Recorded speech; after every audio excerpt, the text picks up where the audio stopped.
Brasil abriga a terceira maior população carcerária do mundo. Os dados são do Levantamento Nacional de Informações Penitenciárias. O Brasil só está atrás dos Estados Unidos e da China. Hoje, cerca de 700 mil pessoas estão encarceradas. E quais são os problemas que este grande número de presos no Brasil geram?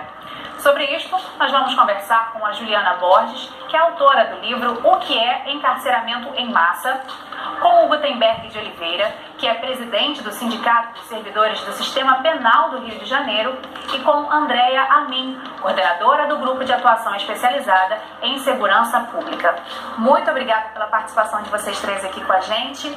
Nós estávamos conversando fora do ar, que é um assunto extenso, né? Então, a gente vai fazer um recorte aqui baseado justamente nesse último dado, né? Nós somos a terceira maior população. Juliana, historicamente, a gente consegue explicar como que chegamos nessa situação, nesse número? Conseguimos, né? Um pouco complexo, dão várias teses, dão vários debates, mas a gente, um dos elementos, né, que tem se discutido muito entre o ativismo dessa área é que a gente tem que pensar o Brasil, desmistificar um pouco o Brasil como uma nação harmoniosa, né? A gente sempre vende essa ideia de que nós somos um povo amistoso, né, um povo alegre, e na verdade, infelizmente, nós vivemos uma sociedade extremamente violenta, extremamente punitivista, né? Isso é desde da nossa formação, da constituição do que é o Brasil, né? O Brasil, ele se constitui já como esse país que, além da Costa do Marfim, são os dois países que têm nome de commodity, né? Então o Brasil já surge com um direito que pretende garantir o direito à propriedade e que vai então se organizar de maneira a garantir esses direitos de uma classe dessa sociedade, e para isso vai estabelecer uma série de mecanismos punitivos e de mecanismos para garantir esse status quo. Eu acho que talvez o principal problema seja uma falta de política nacional do sistema penitenciário e encarar o sistema penitenciário dentro de uma política criminal como um todo. A gente não tem só a investigação penal, a ação penal, a gente tem o desfecho. E esse desfecho teria que ser um desfecho positivo para a gente impedir o retorno e quebrar esse ciclo.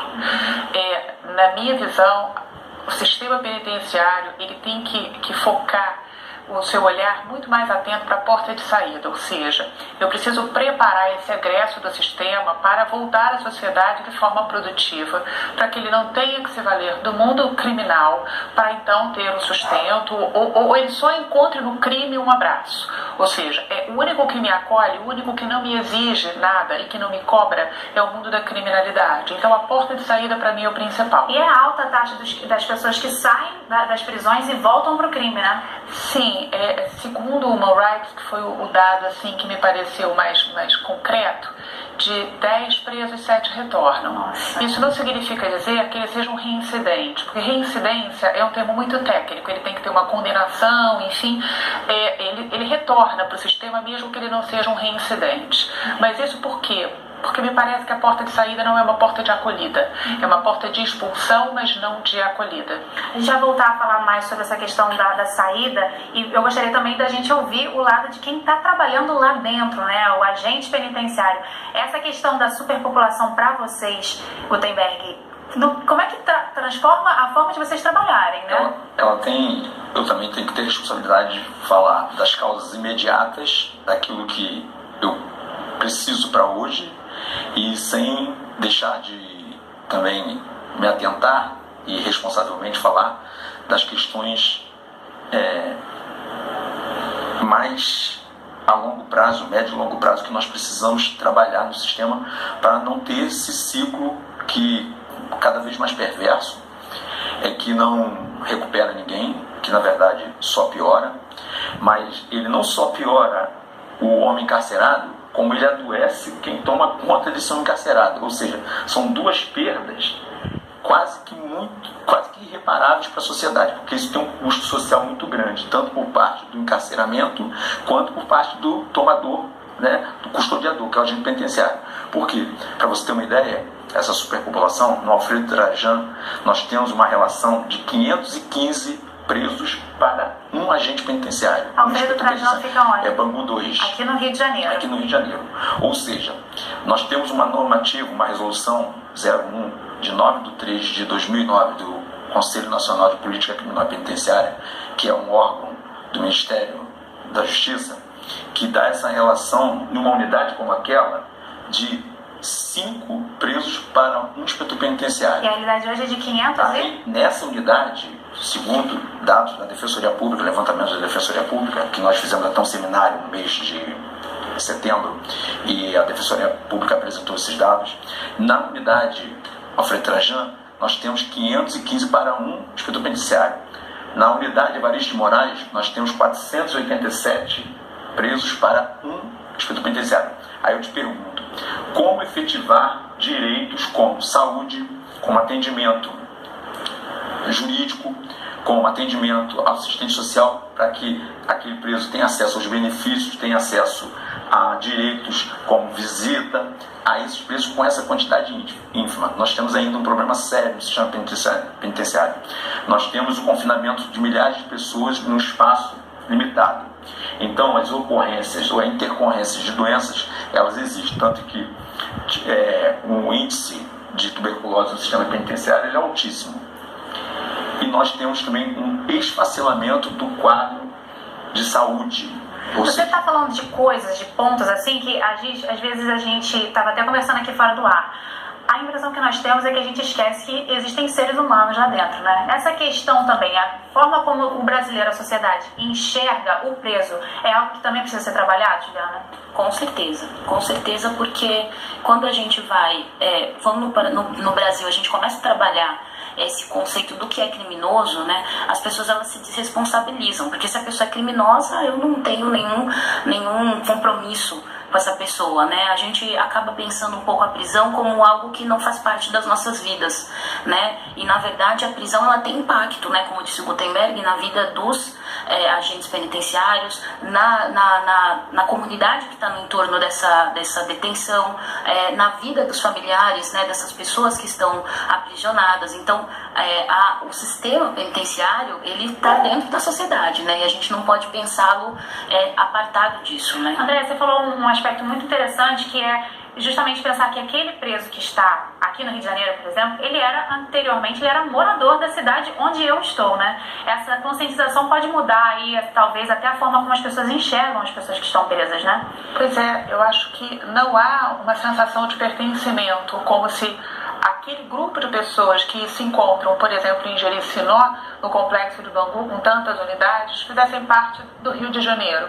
Então, se eles não fazem parte dessa sociedade de bem, então eles não me preocupam, até porque eles já foram afastados dessa sociedade de bem. Não há essa preocupação exatamente com o porquê estão ali, como estão ali, como sairão dali e para onde sairão dali. Mas, em verdade, um pedaço da nossa população está ali dentro. Isso é importante a gente não esquecer, né? Olha só, em 2017, uma grave crise atingiu os penitenciários do Brasil. A gente ficou sabendo aí, vamos dar um resumo só de um mês desse ano. Em janeiro do ano passado, 60 presos que cumpriam pena em Manaus morreram numa rebelião que durou 17 horas. Na mesma semana, houve tumulto numa penitenciária de Roraima e 33 presos foram mortos. No dia 14 de janeiro, no Rio Grande do Norte, 26 pessoas morreram na rebelião da penitenciária estadual de Alcaçuz. E no fim do mês de janeiro, 200 detentos fugiram do Instituto Penal Agrícola de Bauru, em São Paulo. 90 deles foram recapturados. Todos esses episódios que nós citamos aqui aconteceram somente no mês de janeiro do ano passado. Então a gente vê aí que a situação, claro que em janeiro houve muitos casos, né? Mas são casos que são recorrentes. A gente pode dizer hoje, Gutenberg, que vocês estão trabalhando principalmente para conter situações caóticas? Não, nós trabalhamos no controle do caos. Nós estávamos conversando ali nos bastidores, nós fazemos isso aqui no Rio de Janeiro, eu posso falar para você, sem falsa modéstia, num espaço físico. Nós temos hoje aproximadamente 50 mil presos no Rio, com um déficit de vagas na ordem de 23 mil. Então eu te digo 23 que mil vagas para 23 mil de déficit. Déficit de pessoas. Quase o dobro. Uhum. Então nós trabalhamos segundo condições precaríssimas. Confinar, fazer a execução da pena nessas condições em que o Estado que prende, deveria ser o Estado, que deva dar condições de acautelamento de homens e, consequentemente, é o que eu falo para a minha categoria, consequentemente, uma melhor condição de trabalho para o agente penitenciário, para o inspetor penitenciário. E não tem como você dissociar esse espaço de convivência. Eu convivo nisso há 23 anos. Você não lutando por direitos. E eu digo que o meu direito como inspetor penitenciário está intimamente ligado ao direito de melhores condições do homem no cárcere. Que as melhores condições do homem no cárcere são as melhores condições para mim no trabalho. Uma coisa está ligada diretamente à outra, né? É muito difícil você fazer essa ligação, até às vezes para a própria categoria, por conta do estigma, por conta dessa afetação que nós vemos, que nós trazemos quanto cidadão da sociedade que quer mato esfola. A sociedade quer, para que gastar de tanto dinheiro, milhões e milhões, em manter esses homens acautelados? Mas daí nós não temos pena de prisão de morte, nem perpétua. É o que a doutora falou. Nós temos que trabalhar com o ideal ou com a esperança de que nós tornemos esse ambiente menos nocivo para a própria sociedade, porque nós estamos potencializando isso num caldo que nós não sabemos onde vai parar. Talvez o meu papel seja, às vezes, até ser criticado por uma parcela da minha categoria que não tem essa visão, que não entende nem qual é o nosso papel. Eu vejo que o meu papel ali não é só manter eles presos, é mantê-los presos e fazer com que o Estado cumpra o papel dele de efetivar os direitos, para que nós tenhamos naquele ambiente um arrefecimento do caos. Você falou sobre essa questão do gasto, né? Eu estava lendo um levantamento até de 2016 que a manutenção desse preso é bem cara, em média de R$ 1.600 por mês, o que hoje seriam cerca de 12 bilhões por ano. Esse dinheiro está sendo investido da forma errada, doutora, não é? Seria melhor pegar esse dinheiro e investir de uma outra forma, talvez para trabalhar mesmo pela recuperação desse preso e chegar nesse ponto que você citou lá no início, né, de que a saída dele precisa de muito cuidado? Talvez a gente tenha que reexaminar esse custeio e as práticas de gestão. O Ministério Público hoje ele criou um laboratório de controle orçamentário exatamente porque sentimos uma falta de controle dessa gestão. Isso é um de recursos, é a questão de uma visão de gestão e de atuação em rede. Como a gente estava falando até um momento antes, a rede SUAS não é acionada, por exemplo, pela própria rede de assistência que existe dentro do sistema carcerário. Explica pra gente o que é a rede SUAS. A rede SUAS é o Sistema Único de Assistência Social. Então nós temos os Centros de Referência Especializados de Assistência Social, que são os CREAS e os CRAs. Eles dão uma alavancagem social e eles têm vários programas, recebem recursos, talvez não numa pujança grande, mas enfim, eles têm equipes que são especializadas nesse trato. E na hora que eu, por exemplo, que eu coloco um preso na rua num livramento condicional, ele simplesmente vai para a rua e o sistema fala: não apronte, não faça nada. Se você fizer, você retorna para cá e a sua situação vai agravar. Na minha visão, a própria assistente social da unidade já poderia fazer o contato com o CREAS da área onde ele trabalha e ele se apresenta lá. Para quê? Para a gente tentar fazer uma composição. O que ele precisa? Ele precisa de um emprego? É difícil dar um emprego para um ex-presidiário. Por quê? Porque ele tem uma etiqueta. Eu sou do sistema. Mas ele precisa de uma alavancagem social porque ele está numa situação de miserabilidade. Então ele tem que ser inscrito no Bolsa Família, que é um programa de alavancagem social que hoje nós temos mais amplo. Ele tem filhos. Ele precisa também de um equipamento educacional para esses filhos. Eles estão fora da escola, ou seja, se ele sentir que ele tem um acolhimento, um pertencimento a essa sociedade organizada, talvez ele não se sinta tão acolhido por uma facção criminosa. Ele pode fazer realmente outra escolha porque ele tem escolha. Ele tem escolha, mas a gente precisa dar mais essas escolhas, porque ele sai sem perspectivas. Sim. O próprio sistema, talvez pela deficiência do número de agentes, que eu concordo plenamente com o Gutenberg, que é um sistema muito nefasto para os agentes, ele não mostra perspectiva porque não dá nem a possibilidade. Por exemplo, no Plástico do Sá Carvalho, que é uma unidade de semiaberto, ele tinha praticamente 3.000 presos quando eu fui visitar e eram 7 agentes por turno. Nossa.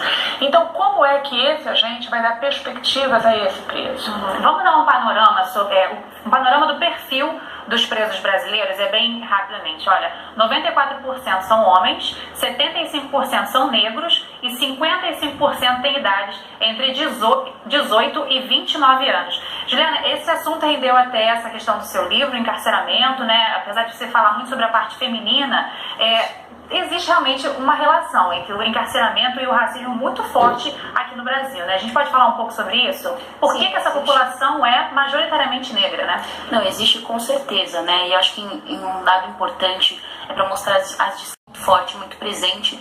E isso a gente pode retomar desde o Brasil colônia, passando pelo Brasil império, república, né? Até os dias atuais. Então, quando a gente vai definir... Eu gosto muito de uma pergunta que a Angela Davis, que é uma filósofa norte-americana, faz, que a gente precisa começar a se perguntar quem define o que é crime e quem define quem é o criminoso, né? Porque a gente pode começar a discutir, por exemplo, na época do Brasil Império, a gente teve a capoeira, né, como tipificada como crime, né? Então a gente precisa começar a discutir um pouco na sociedade brasileira o que a gente está definindo como crime, né?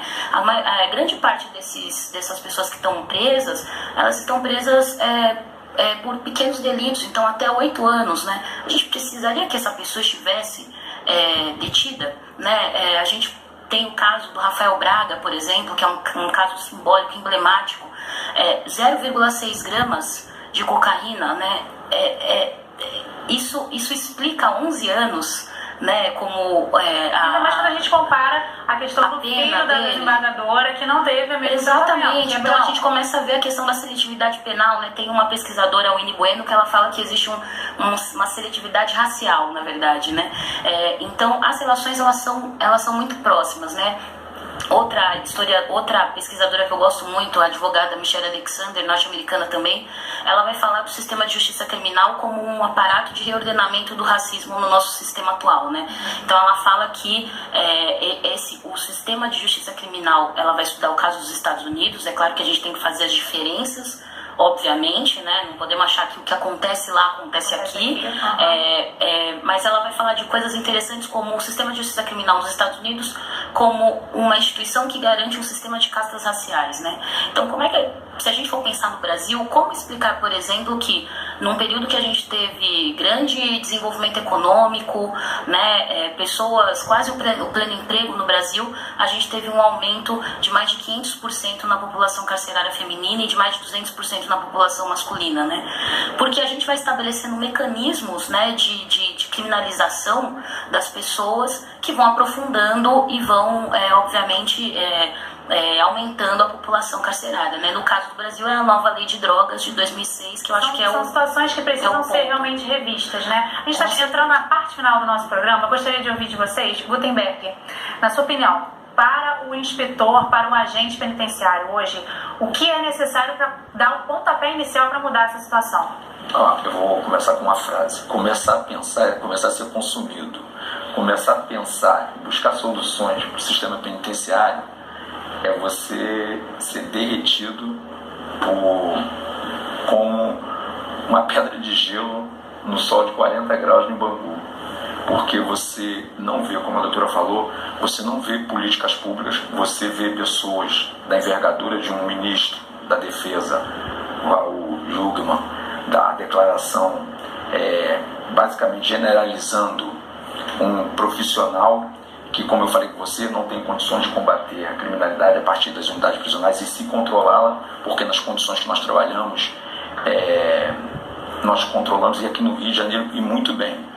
Então eu não quero ser presunçoso e falar que nós temos a solução, porque para esse quadro de caos, hoje nós estamos dando a solução, que é de controle sobre essa condição nefasta para um profissional íntegro que entra 8 horas da manhã e sai 8 horas da manhã do outro dia, para tentar fazer com que naquelas 24 horas nada de pior aconteça e ele encontre a unidade da forma que ele deixou naquele dia. Eu acho que essa é a nossa contribuição, porque nós não vemos com toda sinceridade e sem a petulância de achar que eu tenho a solução, ou seja, que eu tenho a panaceia para o sistema penitenciário do Brasil. Mas uma coisa, sem dúvida nenhuma, nós, inspetores penitenciários, através do Sindicato de Servidores do Sistema Penitenciário do Rio, da Federação Nacional Sindical do Sistema Penitenciário, nós estamos botando o dedo nessa ferida. E nós também queremos discutir a questão da política penitenciária no Brasil. Acho a questão da discussão é um início, doutor André, ou já existem ações que precisam ser postas em prática, já se sabe o que fazer? Não, existem algumas ações que já estão sendo postas em prática. Aqui no Rio de Janeiro a gente tem um exemplo que foi a criação de um comitê de combate à superpopulação carcerária. Foi uma iniciativa da Promotoria de Tutela Coletiva do Sistema Prisional e Direitos Humanos do Sistema Prisional, que foi abraçada pelo Tribunal de Justiça, onde, de certa forma, a gente teve um sucesso. O doutor Murilo Bustamante, que está à frente desse trabalho pelo Ministério Público, ele conseguiu, dentro desse comitê que estuda a porta de entrada e porta de saída, inclusive com as revisões de prisões provisórias, das prisões preventivas, a gente conseguiu dar um freio no aumento da população carcerária aqui, ou seja, a gente estava num crescente de já chegar a 87%, 85% de acesso, e a gente cair para 81%, 78%, 79%, e buscando um equilíbrio entre as unidades penitenciárias. Vou te dar um exemplo. Em Japeri, a Milton Dias Moreira, em Japeri, ela estava com um excedente de 300%. 300%. No lugar de um preso, eu tinha 3. Tá? Enquanto outras unidades, você já tinha um número de 1 para 1, ou então até uma sobra de vagas em algumas poucas unidades. Então, é preciso construir, então? Presídios ou não? Na verdade, a gente tem que repensar algumas coisas. A construção de presídios é a primeira solução mais simples. Olha, tem preso em excesso, vamos construir presídios. Mas isso não vai impedir que o ciclo ele não continue, mude, né? Não vai mudar a realidade. Eu acho até que precisamos construir presídios, sim, para humanizar. No seguinte sentido, presídios menores, onde a gente tenha condições do agente, por exemplo, fazer o seu trabalho de maneira adequada e mais humanizada para o agente e para o preso. Então, nesse ponto, sim, porque nós temos 370 mil mandados de prisão abertos para cumprimento. Se eles forem cumpridos, nós vamos ter 1 milhão, estou falando em Brasil, nós vamos ter 1 milhão de presos no Brasil para um número de vagas muito aquém desse número de 1 milhão. Então, vai ter um excedente maior. Então, a gente está fazendo uma tentativa de reequilíbrio, pelo menos, das unidades. Então, é para todo mundo ter mais ou menos 70% de excedente, porque isso evita que uma unidade tenha um disparate de 300%. Estamos trabalhando com maior afinco nas audiências de custódia. Sim, o próprio Tribunal de Justiça ele abriu mais unidades, mais espaços para audiências de custódia em todo o Estado. Isso é um dado muito positivo, e uma revisão nas prisões preventivas e uma aceleração em algumas ações criminais, exatamente para que a gente não tenha um preso provisório em maior número, a gente tenha logo uma condenação e ele já comece a cumprir a sua pena. Então existem algumas ações, mas elas não vão apagar o incêndio, elas são a médio e a longo prazo. É isso que a gente precisa pensar em termos de sistema. Não existe solução fácil e rápida. Mas realmente precisa se começar realmente e implementar essas ações assim o quanto antes, né? Nós temos que trabalhar em 2 pontos. Precisamos ter um plano nacional para o sistema penitenciário sério e que seja abraçado por quem tem a maior caneta desse país, que seria a Presidência da República. Sim. Tá. Segundo, que os estados cumpram e elaborem os seus planos estaduais. Mais ainda, que os municípios também entendam que os seus munícipes estão ali dentro e também participem, nem que seja sob a forma de convênios, porque se hoje eu não tenho médicos e um município de Campos, por exemplo, permite que um médico atenda aos presos daquela unidade carcerária, eu estou respeitando direitos humanos, eu estou contribuindo para a ressocialização. Tá, ótimo. Temos o que fazer. Temos muito para fazer. Eu agradeço muito a presença de vocês. O nosso tempo, infelizmente, acabou. A Futura vai continuar falando sobre isso. Muito obrigada pela sua companhia aqui com a gente. Se você quiser rever essa conversa, basta acessar o futuraplay.org. Até a próxima.